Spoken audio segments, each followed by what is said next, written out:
அஸ்ஸலாமு அலைக்கும். Hello everyone. இன்றைக்கி சைனீஸ் மெத்தடில் உருளைக்கிழங்கு நம்ம செய்ய போகிறோம். அது எப்படி செய்யலாங்கிறத பார்க்கலாம் வாங்க. 2 டேபிள் ஸ்பூன் வெள்ளை எள்ளு எடுத்துகிட்டு இந்த மாதிரி ஒரு பாத்திரம் எடுத்துகிட்டு நம்ம வறுத்து எடுத்து வச்சுக்கலாம். ட்ரையாக ஒரு பாத்திரத்தில் தண்ணி வச்சுட்டு அடுப்பு ஆன் பண்ணிடலாம். உருளைக்கிழங்கை இந்த மாதிரி நீள் வாக்கில் கட் பண்ணி கழுவிட்டு அந்த தண்ணி சூடு வரும்போது அதில் போட்டுடலாம். இதில் இதுக்கு தேவையான உப்பு சேர்த்து நல்லா கொதிக்க வச்சுட்டு ஒரு 5 நிமிஷம் அதுக்கப்புறம் வடிகட்டி எடுத்துக்கலாம்.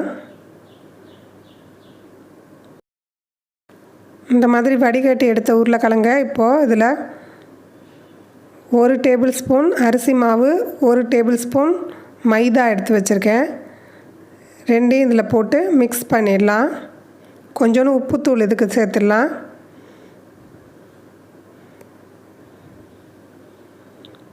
ஏற்கனவே நம்ம உருளைக்கிழங்கு வேக வைக்கும் போது உப்பு போட்டிருக்கோம். சும்மா லைட்டாக போட்டுக்கலாம். இதில் போட்டுட்டு இந்த மாதிரி பெரட்டிட்டு இப்போ இதை வச்சுட்டு ஒரு கிண்ணம் எடுத்துக்கிட்டு அதில் 4 டேபிள் ஸ்பூன் சோள மாவு, 4 டேபிள் ஸ்பூன் மைதா மாவு, கொஞ்சோண்டு உப்புத்தூள் சேர்த்து தண்ணி ஊற்றி இதை நல்லா மிக்ஸ் பண்ணிக்கலாம்.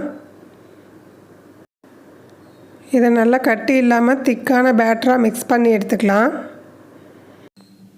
இந்த மாதிரி மாவு கரைச்சிட்டு அதில் உருளைக்கிழங்கு நம்ம டிப் பண்ணி வறுத்தோன்னா மொறுமொறுப்பாக வரும். இல்லைன்னா மேலே அந்த வீடியோவில் தெரிகிற அந்த ஸ்டெப்போடையே நம்ம வறுத்து எடுக்கலாம். அதுவும் நல்லா தான் இருக்கும்.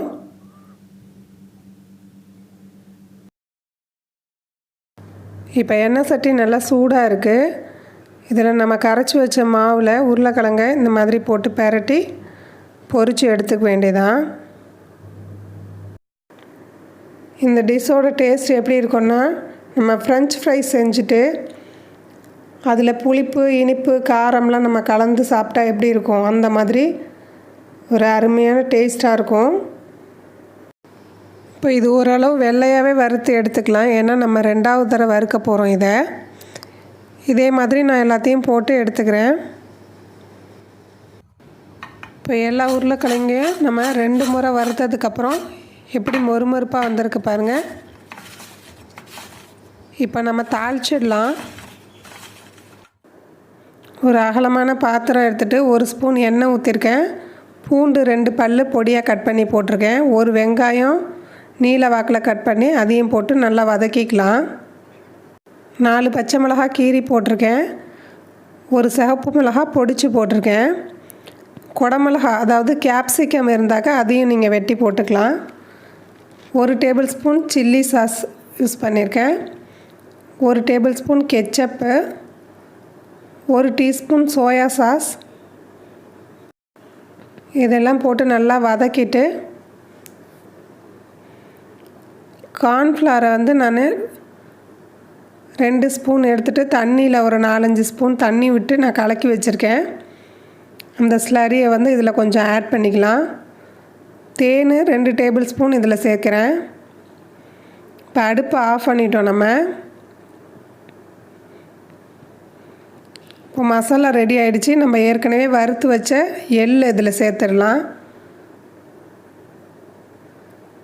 சேர்த்துட்டு நம்ம வறுத்து வச்ச உருளைக்கிழங்கை போட்டு நல்லா மிக்ஸ் பண்ணிடலாம். மசாலா எல்லா பக்கமும் படுற மாதிரி நல்லா மிக்ஸ் பண்ணி விட்டுட்டு நீங்கள் அடுப்பை ஆஃப் பண்ணிவிட்டு கொஞ்சம் நேரம் கழித்து போட்டிங்கன்னா உடனே இந்த மொறுமொறுப்பு உங்களுக்கு அப்படியே இருக்கும்.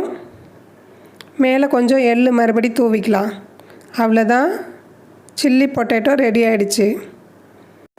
இதை நீங்கள் ஸ்நாக்ஸாக பசங்களுக்கு செஞ்சு கொடுக்கலாம். நீங்களும் செஞ்சு பார்த்துட்டு எப்படி இருந்ததுன்னு ஃபீட்பேக் பண்ணுங்கள். தேங்க்ஸ் ஃபார் வாட்சிங்.